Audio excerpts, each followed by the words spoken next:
my last video, I talked about the disastrous surrender of Ponce and the unfortunate retreat of Puig's forces to Arecibo.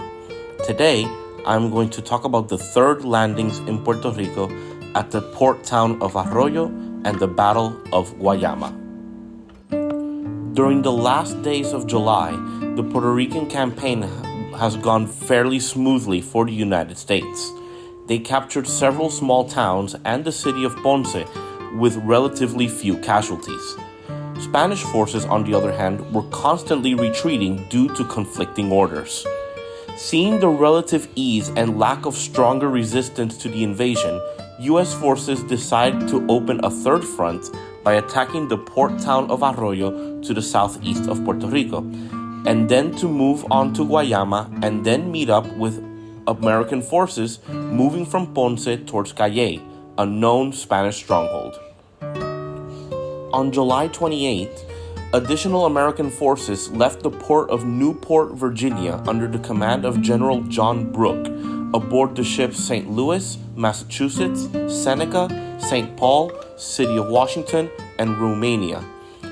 Aboard, there was the 3rd Illinois Regiment, Companies A and C of the New York Volunteer Cavalry, 1 company of the Pennsylvania Volunteer Cavalry, Company F of the 8th Infantry Regiment, the 4th Pennsylvania Volunteer Regiment, and the 4th Ohio Volunteer Regiment, and an additional 700 troops with 16 cannons, medical brigades, horses, and other supplies.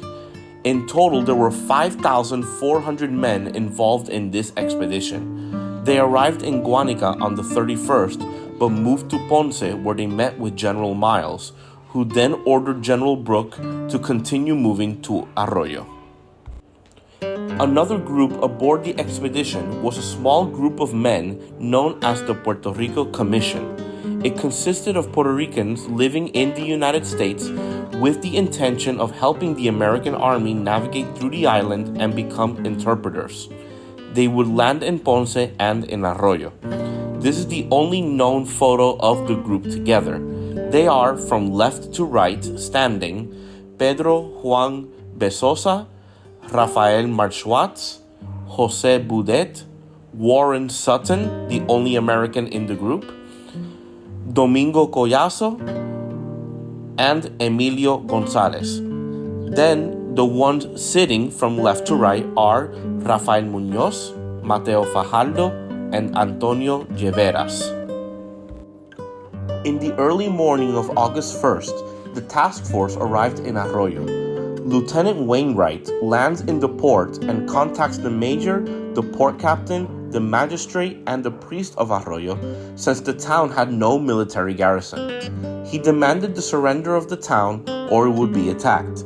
Everyone except the port captain, who was an ex-soldier, accepted the surrender. The condition was that civil authorities were to remain in their posts, religious personnel were to help keep the peace, all boats in the port were to be used by army forces, official documents would belong to the U.S., and the lighthouse was to continue operations as normal. 35 Marines landed and took control of the customs house and mounted a machine gun. That night, 40 Spanish mounted troops arrived in Arroyo to scout the area. There are 2 versions of what happened next. According to Captain Acha of the Spanish troops, they fired on American forces near the entrance of the town and managed to almost reach the customs house before retreating, and the Americans hurried to their ships. According to Wainwright, they were ordered that night to return to their ships in case of an incursion, and in the middle of the night, the Spanish troops entered the town and fired on the ship itself. Either way, neither side suffered any casualties. On August 2nd, Brooke arrived with the rest of the troops and ordered the Gloucester to fire on the road between Arroyo and Guayama over rumors of another Spanish attack. On August 3rd, the bulk of the American forces land in Arroyo, and the town is overwhelmed with soldiers and Marines. On the 5th of August, American forces move out to take Guayama just 3 miles to the west. Guayama was a large and important economic center in the southeastern region. Since the attack on August 1st, Spanish forces in Guayama were building trenches to defend the main road to the town. They only consisted of 100 men, of which 60 were soldiers and 40 were mounted guerrillas. The trenches were located on this road here. At 7 a.m. on the 5th of August, General Haynes leaves Arroyo accompanied by 900 soldiers, 9 companies of the 4th Ohio Volunteer Regiment, and 2 Sims Dudley cannons, and 22 men to Mendez under Captain John Potter. The battle begins at 9 a.m. when Spanish forces open fire on the Americans. The Americans then begin to outflank the Spanish positions to the north and south. At 11:30 a.m., Spanish forces begin their retreat towards the town and take the road north towards Calle, where they would be reinforced. The Americans follow them and continue to fire on Spanish forces until these reach beyond the metal bridge north of the town.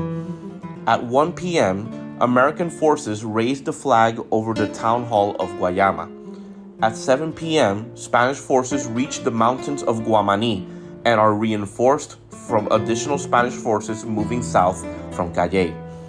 No further action is taken by either side. By the end of hostilities, the Americans suffer 4 wounded and several killed due to disease and heat strokes. The Spanish suffered 2 killed and 15 wounded. Among the 2 killed was 17-year-old Mazot, who may have been the youngest military casualty during the war. In the next episode, I will talk about the attack on Fajardo and the only successful Spanish offensive during the campaign.